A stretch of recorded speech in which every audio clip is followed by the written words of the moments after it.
Hello students, इस video में हम पढ़ेंगे आगे के प्रॉपर्टीज ऑफ मेटल, जैसे कि what happens when metal reacts with acids and how do metal react with solutions of other metal salts. तो हम पहले स्टार्ट करेंगे what happens when metal reacts with acid से।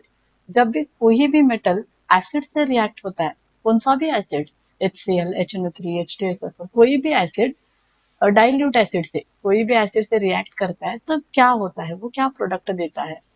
So metals reacts with acid to give salt and hydrogen gas. कोई भी metal जब acid से react होता है तब सॉल्ट एंड हाइड्रोजन गैस को रिलीज करता है। ये रिएक्शंस ऑलरेडी हमने लास्ट चैप्टर्स में पढ़े हैं। तो उसका हमने जनरल रिएक्शन कैसे दे सकते हैं। I have road metal reacts with dilute acid, it gives salt and hydrogen gas is liberated. तो इसको हम एक थोड़े रिएक्शन से देखेंगे। तो मैं यहाँ पे पहले रिएक्शन लेती हूँ Mg का। तो आई टुक हियर Mg। जब Mg डाइल्यूट HCl से रिएक्ट होता है, मैंने यहाँ पे हाइड्रोक्लोरिक एसिड लिया है, तो मुझे सॉल्ट मिलेगा। कौन सा सॉल्ट मिलेगा? मैग्नीशियम क्लोराइड, जो कि है MgCl2। और इसके साथ रिलीज हो जाएगा हाइड्रोजन गैस, जो कि फिक्स है, सो H2 गैस इज फिक्स। तो यहाँ पे 2H लिखना पड़ेगा बैलेंस करने के लिए। हम एक और रिएक्शन लिख सकते हैं, जैसे कि एल्यूमिनियम के साथ ले सकते हैं। इसको भी हम HCl के साथ कंबाइन कर सकते हैं। तो यहाँ पे क्या मिलेगा मुझे? सॉल्ट AlCl3, जो कि है एल्यूमिनियम क्लोराइड। और रिलीज हो जाएगा हाइड्रोजन गैस। हाइड्रोजन मतलब H2, तो यहाँ पे हमें H2 लिखना पड़ेगा। तो रिलीज हो जाएगा हाइड्रोजन गैस। तो हमें इसको भी बैलेंस करने के लिए इस रिएक्शंस को लिखना पड़ेगा यहाँ पे। तो हम लिखेंगे एल्यूमिनियम को यहाँ पे 2 लेंगे, HCl को 6 लेंगे, फिर एल्यूमिनियम यहाँ पे 12, इसलिए यहाँ पे भी 2, हाइड्रोजन यहाँ पे 6 है, तो यहाँ पे हमें 3 लेना पड़ेगा। तो ये थी हमारी रिएक्शन एल्यूमिनियम के साथ। जब हम जिंक को लेते हैं, जिंक को, और इसको भी हम HCl से रिएक्ट करेंगे, जो हमें देगा जिंक क्लोराइड और रिलीज करेगा हाइड्रोजन, जो कि है H2। तो यहाँ पे भी हमें 2 लिखना पड़ेगा।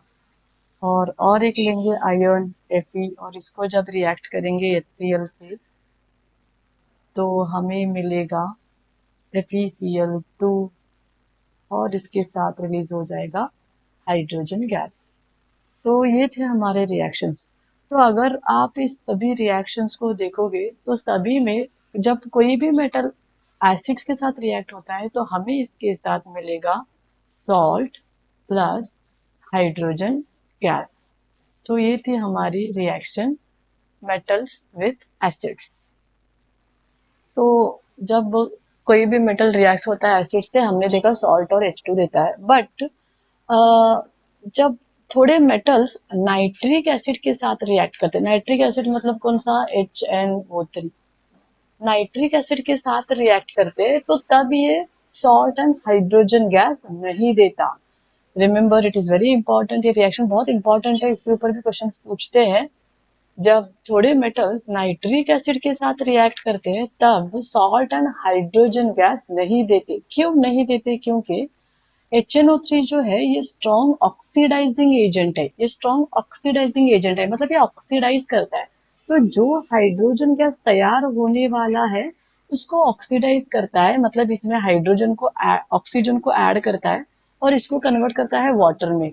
और जब इसको ऑक्सीजन ऐड कर रहा है, तो खुद क्या हो रहा है? खुद रेड्यूस हो जाएगा। और रेड्यूस होकर तैयार तैयार क्या करेगा? ऑक्साइड्स ऑफ नाइट्रोजन, जो कि N2O हो सकता है, NO हो सकता है, या फिर NO2 भी हो सकता है। तो ये है जब मेटल नाइट्रिक एसिड से रिएक्ट होता है। इसका रिएक्शन मैं यहाँ पे आपको लिख के दिखाती हूँ। जैसे कि कॉपर लेंगे, और जब कॉपर HNO3 से रिएक्ट करता है, नाइट्रिक एसिड से रिएक्ट करता है, तब ये क्या देता है? एक तो हमें सॉल्ट मिलेगा, जो है कॉपर नाइट्रेट CuNO3 ट्वाइस। और दूसरे जो प्रोडक्ट मिलते हैं, वो हाइड्रोजन के बजाय हमें मिलेगा H2O, और इसके साथ मिलेगा नाइट्रोजन ऑक्साइड, वो है NO2। तो इसको बैलेंस करने के लिए यहाँ पे 3 लेना पड़ेगा, यहाँ पे हमें 8 लेना पड़ेगा, फिर से यहाँ पे 3 लेना पड़ेगा। Here we should take 4 and here we should take 2। तो अगर आप इस रिएक्शन को देखोगे, तो ये है हमारा मेटल, ये है हमारा एसिड। अगर ये रिएक्ट होता है, तो हमें मिलना चाहिए सॉल्ट, जो हमें ऑलरेडी मिला है, और यहाँ पे मिलना चाहिए हाइड्रोजन। लेकिन ये हाइड्रोजन क्या हो रहा है? ये हो रहा है ऑक्सीडाइज। और ऑक्सीडाइज होने की वजह से इसमें ऑक्सीजन ऐड हो रहा है और क्या हो रहा है, वाटर, तो हमें मिला वाटर। और इसको ऑक्सीडाइज करके खुद क्या हो रहा है, नाइट्रिक एसिड, खुद नाइट्रिक एसिड कन्वर्ट हो रहा है ऑक्साइड ऑफ नाइट्रोजन में। तो ये है रिएक्शंस थोड़े मेटल की HNO3 के साथ।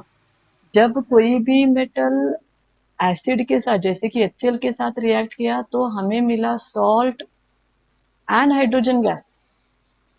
बट जब मेटल्स नाइट्रिक एसिड के साथ रिएक्ट होते हैं तब हमें मिलता है सॉल्ट, वाटर एंड NO2। तो इसके ऊपर आपको बहुत सारे क्वेश्चंस पूछे जा सकते हैं, ये आपको रिएक्शन याद रखनी है। तो ये जो सब मेटल है जो रिएक्ट कर रहे हैं एसिड से, उनकी जो रिएक्टिविटी है वो वेरी करती है, अलग होती है। मतलब सभी मेटल एसिड से रिएक्ट किए तो सॉल्ट देते हैं और हाइड्रोजन गैस देते हैं, बट थोड़े मोर रिएक्टिव रहते हैं, थोड़े लेस रिएक्टिव रहते हैं। हमने जैसे कि लास्ट चैप्टर में देखा है, रिएक्टिविटी सीरीज में स्टडी किया है। तो अगर मुझे वो रिएक्टिविटी सीरीज लिखना है, जो मैंने ऊपर लास्ट पेज पे जो हमने रिएक्शन देखे मैग्नीशियम के, एल्यूमिनियम के, जिंक के और आयरन के, उनके अगर एक छोटी सी रिएक्टिविटी सीरीज लिखना है तो मैं ऐसे लिख सकती हूँ। Reactivity in decreasing order can be written as, पहले आ जाएगा मैग्नीशियम क्योंकि मैग्नीशियम इज मोर रिएक्टिव, फिर उसके बाद में आएगा एल्यूमिनियम, फिर बाद में आएगा जिंक और बाद में आएगा आयरन। सो आयरन कंपैरेटिवली क्या है, लेस रिएक्टिव है। तो ये थी एक छोटी सी रिएक्टिविटी सीरीज और reactivity order of the reactions which we have studied in the last page. Copper, silver, gold जो है ये डाइल्यूट HCl से रिएक्ट ही नहीं करते। हम जैसे बाकी मैग्नीशियम, एल्यूमिनियम, जिंक की, आयरन की रिएक्शन लिखे HCl के साथ, वैसे हम कॉपर, सिल्वर, गोल्ड की रिएक्शन नहीं लिख सकते। तो ये था about reactivity of metal with the acids. अभी हम नेक्स्ट पेज में स्टडी करेंगे reactivity of metal with metal salts. तो अभी हम देखेंगे how do metal react with solutions of other metal salt. कोई भी मेटल अगर हमने एक दूसरे मेटल सॉल्ट के सॉल्यूशन में ऐड किया तो वो कैसे रिएक्ट करेगा, वो हम यहाँ पे स्टडी करेंगे। एक्चुअली ऐसी रिएक्शन हमने लास्ट चैप्टर में स्टडी की है, तो वही आप लोगों को यहाँ पे मैं और एक बार एक्सप्लेन कर रही हूँ। तो जब भी कभी एक मेटल दूसरे मेटल सॉल्ट के सॉल्यूशन में डालते हैं तब क्या होता है, वहां पे दो मेटल रहते हैं। सो वो दो मेटल में कंपैरिजन स्टार्ट होता है, who is more reactive, who is less reactive. तो जो मेटल मोर रिएक्टिव है, जो मेटल मोर रिएक्टिव है which will displace less reactive metal. तो मतलब क्या है, ये कौन सी रिएक्शन, ये है डिस्प्लेसमेंट रिएक्शन। समझो कि हमारा एक मेटल है ए और हमारा मेटल सॉल्ट का सॉल्यूशन है B and C। ये हमारा सॉल्यूशन, इमेजिन करो कि ये मेटल सॉल्ट का सॉल्यूशन है और इसमें जो B है वो मेटल है और यहाँ पे जो A है वो मेटल है। समझो A मोर रिएक्टिव है एंड जो B है वो क्या है, हमारा लेस रिएक्टिव है। तो जब मैं इन दोनों को मिक्स करती हूँ तो ये क्या करता है, ये जाता है और इस मेटल सॉल्ट सॉल्यूशन में से B को रिप्लेस कर देता है। तो प्रोडक्ट क्या मिलेंगे, B के जगह पे आया A, C वैसा था वैसे ही और B आ गया सेपरेटली वन साइड। तो ये है हमारी डिस्प्लेसमेंट रिएक्शन। सो जब भी कोई मेटल दूसरे मेटल सॉल्ट के साथ रिकम्बाइन होता है तो मोर रिएक्टिव मेटल जाके लेस रिएक्टिव मेटल को डिस्प्लेस कर देता है। So that is only called as displacement reaction. तो जनरली हम ऐसे लिख सकते हैं, metal A salt solution of B, salt solution of metal B। तो तैयार क्या हो जाएगा, salt solution of metal A and metal B separate हो जाएगा। तो ये था हमारा जनरल रिएक्शन। हम इन रिएक्शंस को, इसी रिएक्शन को थोड़े एग्जाम्पल के साथ स्टडी करेंगे। यही रिएक्शन हमने लास्ट चैप्टर में भी स्टडी की। तो मैं क्या कर रही हूँ, पहले मैग्नीशियम को कॉपर सल्फेट में डिप कर रही हूँ। तो मैग्नीशियम मतलब Mg, जब ये रिएक्ट हो जाएगा कॉपर सल्फेट मतलब CuSO4, तो जो Mg है वो सॉलिड है, CuSO4 जो एक्वियस है मतलब ये सॉल्यूशन है जिसको हमने वाटर में तैयार किया है। तो जब ऐसे रिएक्ट होता है तो यहाँ पे मेटल्स कौन है, मेटल कौन है, एक है मैग्नीशियम और दूसरा है कॉपर। अगर रिएक्टिविटी सीरीज में आप देखोगे तो मैग्नीशियम जो है वो है मोर रिएक्टिव, मैग्नीशियम क्या है, मोर रिएक्टिव, और जो कॉपर है वो क्या है, लेस रिएक्टिव।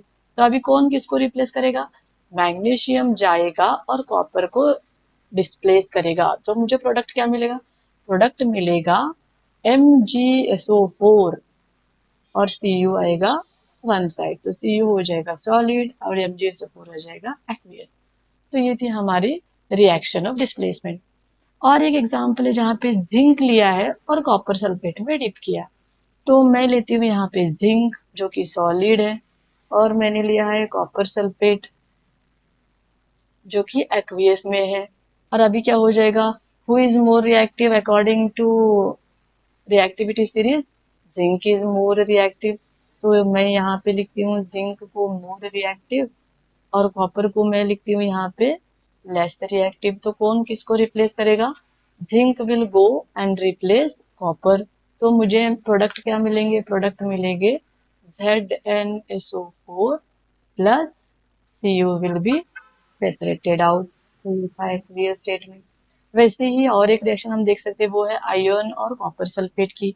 तो आयरन मैंने लिया Fe, कॉपर सल्फेट मैंने लिया CuSO4, एक्वियस स्टेट में है, और ये क्या है? सॉलिड स्टेट में। तो यहाँ पे अगर आप देखोगे अकॉर्डिंग टू रिएक्टिविटी सीरीज, ये है मोर रिएक्टिव और ये क्या है? Less reactive. तो अभी यहाँ पे कौन रिप्लेस करेगा किसको? Iron will replace copper. तो रिएक्शन कैसे हो जाएगी? तो reaction can be written as FeSO4 plus Cu will be out. तो ये हो गया सॉलिड और ये हो गया एक्वियस। तो ये है हमारे examples of metal displaces other metal in its salt solution. तो यहाँ पे ये जो पूरे एग्जाम्पल है, ये बेस्ड ऑन किसके ऊपर है?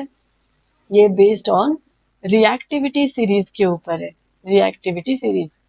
तो इस रिएक्टिविटी सीरीज को हमने लास्ट चैप्टर में भी पढ़ा है, और इस चैप्टर में भी हम उसको एक बार और पढ़ेंगे, जो कि हमें क्लियर हो जाए, कंफर्म हो जाए, इजीली अंडरस्टैंड हो जाए कि कौन सा मेटल किसको रिप्लेस करता है। इसको इसमें एक एक्टिविटी भी है, तो वो एक्टिविटी भी हम अब स्टडी करेंगे। तो ये है हमारी एक्टिविटी जहाँ पे हम देखने वाले हैं कि more reactive metal replaces less reactive metal. तो आप देख सकते हैं यहाँ पे डायग्राम हम देखेंगे इसका कंस्ट्रक्शन पर फर्स्ट। तो ये है हमारा टेस्ट ट्यूब स्टैंड जिसमें टेस्ट ट्यूब्स रखते हैं। तो मैंने यहाँ पे कितने दो टेस्ट ट्यूब्स को लिया है। ये एक टेस्ट ट्यूब है नंबर 1, यहाँ पे नंबर करती हूँ, और ये दूसरी टेस्ट ट्यूब है जहाँ पे हम नंबर करेंगे नंबर 2। तो यहाँ पे जो टेस्ट ट्यूब आप अगर आप देखोगे तो पहले टेस्ट ट्यूब में यहाँ पे एक रबर कॉर्क है, आप देख सकते हो, और इस टेस्ट ट्यूब में जो सोल्यूशन लिया है वो है कॉपर सॉल्ट। कॉपर सॉल्ट का फॉर्मूला क्या है? कॉपर सल्फेट का फॉर्मूला है CuSO4। और इसमें मैंने एक नेल को, यहाँ पे देख सकते हैं आयरन नेल, आयरन मतलब Fe। सो एक आयरन नेल को एक थ्रेड से टाई करके इसमें मैंने हैंग किया। आप देख सकते हैं यहाँ पे मैंने थ्रेड को, इस नेल को टाई करके यहाँ पे हैंग किया। दूसरे टेस्ट ट्यूब में हमने क्या किया है? हमने लिया है आयरन सल्फेट। आयरन सल्फेट मतलब FeSO4 का सॉल्यूशन, आयरन सल्फेट। और इसमें हमने लिया है कॉपर वायर जिसमें यहाँ पे हमने टाई करके यहाँ पे रखा है, रबर कॉर के पास रखा है। तो जैसे ही हम ये कंस्ट्रक्शन रेडी करते हैं और when we wait for some time, तो हमें क्या दिखेगा? यहाँ पे क्या होता है? तो यहाँ पे अगर आप देखोगे तो पहले टेस्ट ट्यूब में आयरन हमने लिया है सॉलिड स्टेट में, और हमारा सॉल्यूशन है कॉपर सल्फेट जो कि है लिक्विड स्टेट में, एक्वियस स्टेट में। तो यहाँ पे क्या होता है? आयरन में और इस कॉपर सल्फेट के कॉपर में रिएक्टिविटी का डिफरेंस है। कौन ज्यादा रिएक्टिव है? आयरन ज्यादा रिएक्टिव है कंपेयर टू कॉपर। तो यहाँ पे क्या हो जाएगा? तो यहाँ पे ये जो आयरन है which is more reactive, it will go and replace copper from copper sulphate. तो यहाँ पे हम इसकी रिएक्शन कैसे लिखेंगे? सो मैं यहाँ पे आपको रिएक्शन लिख के दिखाती हूँ। तो मैंने लिया था आयरन नेल, और जैसे ही मैंने उसको कॉपर सल्फेट सॉल्यूशन में डिप किया जो कि ब्लू कलर था, तब क्या हुआ? आयरन इज मोर रिएक्टिव, तो ये जाएगा और इस कॉपर सल्फेट को डिस्प्लेस करेगा। तो मुझे प्रोडक्ट क्या मिलेंगे? प्रोडक्ट मिलेंगे यहाँ पे FeSO4 plus Cu। FeSO4 plus Cu मतलब जो आयरन है वो आयरन क्या हो जाएगा? FeSO4। मतलब थोड़ी देर के बाद में यहाँ से सल्फेट जाएगा इसके ऊपर डिपॉजिट। तो आयन का जो सरफेस है वो थोड़ा ब्राउनिश दिखाई देगा आपको, ऊपर का सरफेस थोड़ा ब्राउनिश, मतलब ऊपर के जो आयन है वो सभी SO4 से कांटेक्ट में आ गए और FeSO4 तैयार हो गया। और अगर आप इसका सॉल्यूशन का कलर देखोगे तो वो कलर क्या हो जाएगा, वो क्या हो जाएगा, लाइट ब्लू हो जाएगा। लाइट ब्लू मतलब क्या हुआ है, सॉल्यूशन में से जो कॉपर है वो सिर्फ Cu बच गया और जो SO4 था वो किसको गया, वो आयन के ऊपर गया। तो यहाँ पे हो गई इसकी डिस्प्लेसमेंट रिएक्शन। अगर आप टेस्ट ट्यूब 2 में देखोगे तो मेरा सॉल्यूशन कौन सा है, FeSO4, और जो मेटल मैंने डिप किया है वो कौन सा है, कॉपर। तो अभी कॉपर तो जाके आयन को रिप्लेस नहीं कर सकता, क्यों, क्योंकि कॉपर क्या है, लेस रिएक्टिव, और आयन क्या है यहाँ पे, मोर रिएक्टिव। तो copper can not go and replace ion, तो यहाँ पे रिएक्शन नहीं होती। So I can write here no reaction, मतलब हमें टेस्ट ट्यूब 2 में कोई भी चेंजेस नहीं दिखते, no changes. But test tube 1 में अगर आप देखोगे कॉपर सल्फेट का जो ब्लू कलर है, वो जो ब्लू कलर था वो कम होके क्या होता है, लाइट ब्लू होता है, क्योंकि कॉपर सल्फेट में से जो सल्फेट है वो किसको कंबाइन हो गया, वो Fe को कंबाइन हो गया है और तैयार हो गया है FeSO4 एंड C।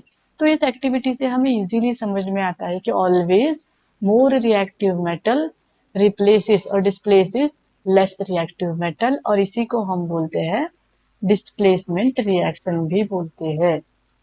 तो ये थी हमारी एक्टिविटी। इसके ऊपर आपको क्वेश्चन आएगा कि write the balance the reaction for this activity. तो इसका बैलेंस रिएक्शन हम ऐसे लिख सकते हैं, so I will write it here, balance reaction. तो मैं यहाँ पे आपको बैलेंस रिएक्शन लिख के दिखाती हूँ। तो क्या लेंगे हम, Fe आयन जो कि कैसे है, सॉलिड स्टेट में, ये रिएक्ट किससे हो रहा है, CuSO4 जो कि कौन से स्टेट में है, एक्वियस स्टेट में, तो AQ लिखना है। और फिर क्या मिलेगा आपको, हमें मिलेगा FeSO4 वो जो कि अगेन आपको एक्वियस स्टेट में मिलेगा, और इसके साथ तैयार हो जाएगा Cu, वो है कॉपर। तो ये थी हमारी balanced chemical equation for this activity. तो आई होप इस वीडियो में आपको इजीली समझ में आया है कि कैसे मेटल एसिड से रिएक्ट होते हैं, कैसे मेटल दूसरे मेटल सॉल्ट से रिएक्ट होते हैं, एंड आई होप कोई एक्टिविटी भी क्लियरली समझ में आई है। Thank you so much. अगर ये वीडियो आपको अच्छा लगा है तो इस वीडियो को लाइक शेयर एंड सब्सक्राइब कर देना। Thank you.